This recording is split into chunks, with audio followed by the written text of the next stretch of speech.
Here's Alvin Plantinga to give a nebulous explanation of what God is. This concept of God, what does it mean? How can we begin to think about this concept, God? Well, I think one thing to bear in mind to start off with is that the concept of God is deeply embedded in the human psyche. So the vast majority of the world's population now and over history believes that there is such a person as God, something like God, something very much like God, very much like, let's say, the conception of God in the Abrahamic religions, in Islam and Judaism and Christianity. So it's not like a sort of made-up idea. It's a part of our cognitive nature, part of our spiritual and cognitive nature to think about God. The concept of God is very common, but if it were part of our nature, it would be culturally universal, if not universal to every individual, and it isn't. Not every culture has a concept of God. Not even every religion incorporates a concept of God. But even if there were something like a universal psychological tendency to think about God or have a concept of God, it couldn't be the concept of God held by many modern theologians who believe that God is a timeless, spaceless, disembodied mind, because that idea doesn't even seem to be coherent, so it's disputable whether it's a concept at all. And the basic idea, I would say, now not everybody would agree with me, I mean, this is a hard matter, the basic idea is that God is a being who is worthy of worship, who deserves our worship, our obedience, and is such that we should be on his side. We should join up with his side. That's what the basic idea of God is. When you unpack this, it's a pretty vacuous claim in light of how apologists talk about the concept of good. The only reason I can think of for something to be worthy of worship is that it is or has some high level of goodness. But if you ask an apologist what good is, they will say that it is or it is that which is consonant with God's nature. So to define God as that which is worthy of worship is really a meaningless tautology. Apologists claim that we should worship God because he is good, and he is good because his very essence defines goodness. Since that's the case, to say that God is good is simply to say that God is godly. Why should we worship God? Because he's good. Why is he good? Because he's God. It's circular. To define God as that which is worthy of worship leaves both the concept of God and the concept of being worthy of worship totally devoid of content. And then if you tease out, well, now what's involved in God's being worthy of worship, you imagine Moses hearing the voice of God from the burning bush. But earlier on, other people say in the Old Testament, encountering God. Well, the basic idea is that God has to be very, very powerful. And in fact, God has to be thought of as he who has created the universe, as powerful as all that. Why would being worthy of worship require a being to be powerful? I'd far sooner worship a weak being who embodies my values than a powerful being that doesn't. And hence also very, very knowledgeable. God has to be thought of as, if not all-knowing, at least knowing a very great deal.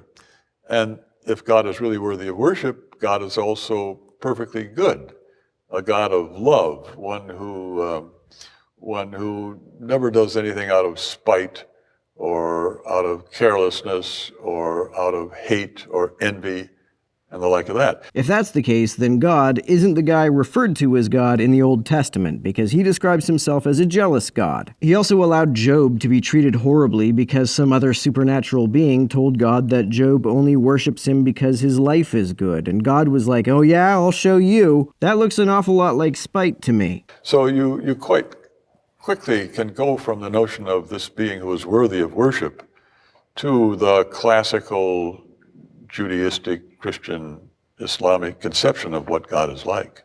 Again, that's nothing remotely resembling what the Abrahamic God is like, at least not as he is portrayed in the Bible. So if you first learned what the cause of the universe was, and suppose what you came to think the cause of the universe was had nothing to do with God, wasn't a person at all, let's say. It's essential to the notion of God that God be a person, that is, a being who has aims and intentions, who has will, and who has knowledge, and who can act to achieve his aims and intentions in the light of his knowledge. If you decided, well, God wasn't like that, maybe he's like Spinoza's God or nature, yeah, that such a being would not be worthy of worship, right? Why not? Why would a being worthy of worship need to be a person? Plentinus seems to define worthy of worship more and more strangely. But when it comes to how this idea gets into the human psyche, seems to me it comes from, it doesn't start that way. It's not as if human beings have always wondered what's the basic cause of the universe. It's more like they've felt inclined to worship. They thought they're inclined to think there is such a being who can pay attention to me and to whom I can pay attention and who deserves my worship and allegiance. I'm highly suspicious of the idea that human beings have always been inclined to worship. Do you think that's something really fundamental in human beings, or something that is sort of developed sociologically or evolutionary, or some artifact of human development?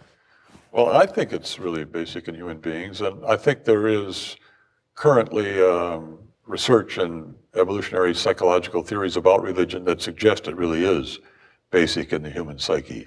Citation needed. Some people who think about it think that it's a genuine adaptation. It got in there because it was really useful from the point of view of group selection, for example.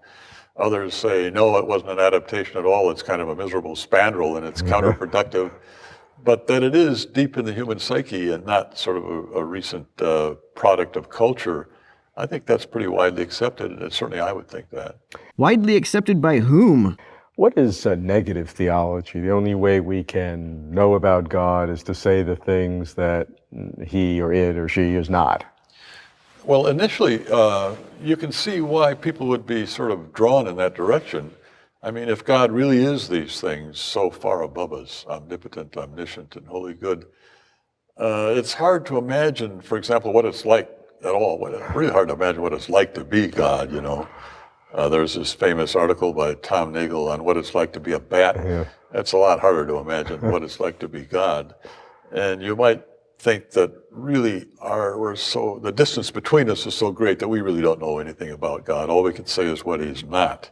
If that's true, then everyone is an Igtheist whether they know it or not. If you don't understand what God is, you can't understand what it means to say that one exists. If you can't understand what it means for a God to exist, how can you believe it? If you don't really understand what a God is, then what you conceptualize when you think about or believe in God's existence is not really God. But that can't be right, that all we can say is what he's not. In fact, there are certain things such that if you say he's not those things, he's not non-omnipotent. Well, I mean, then you're saying what he is. I mean, in a way, this doesn't make total logical sense. But if you really can't say anything about God, well, then you really can't. You can't think of God as worthy of worship. You can't say the distance between us is so great that so-and-so. If you can't say anything about him, you can't say anything about the distance between him and us. So if you take negative theology really seriously as literally meaning, you really can't say anything affirmative about God. You can only say what he is not. That seems to me to be sort of self-defeating. But it's not just the folks who say you can only point out what God is not who believe that God is beyond human understanding. Even when folks make affirmative statements about God, they often seem to be nonsensical. How do you see recent developments in the concept of God in terms of philosophical contributions to the concept? Well, I think the essential main lines of the concept have always been there.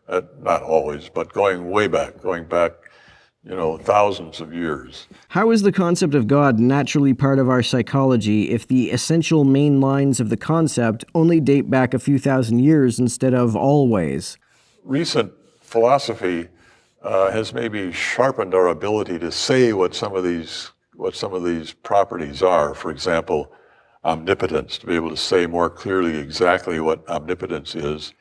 It isn't really being able to do whatever is logically possible, because it's logically possible that I should freely perform some action, but God can't cause it to be the case that I freely perform that action, even though that's logically possible, because if he does, then I don't do it freely. Why did you come to that realization, and then instead of concluding that God is not really omnipotent, you just revised the definition of omnipotence? If God can lack the power to interfere with our free will and still be omnipotent, then omnipotence no longer literally means all-powerful, does it?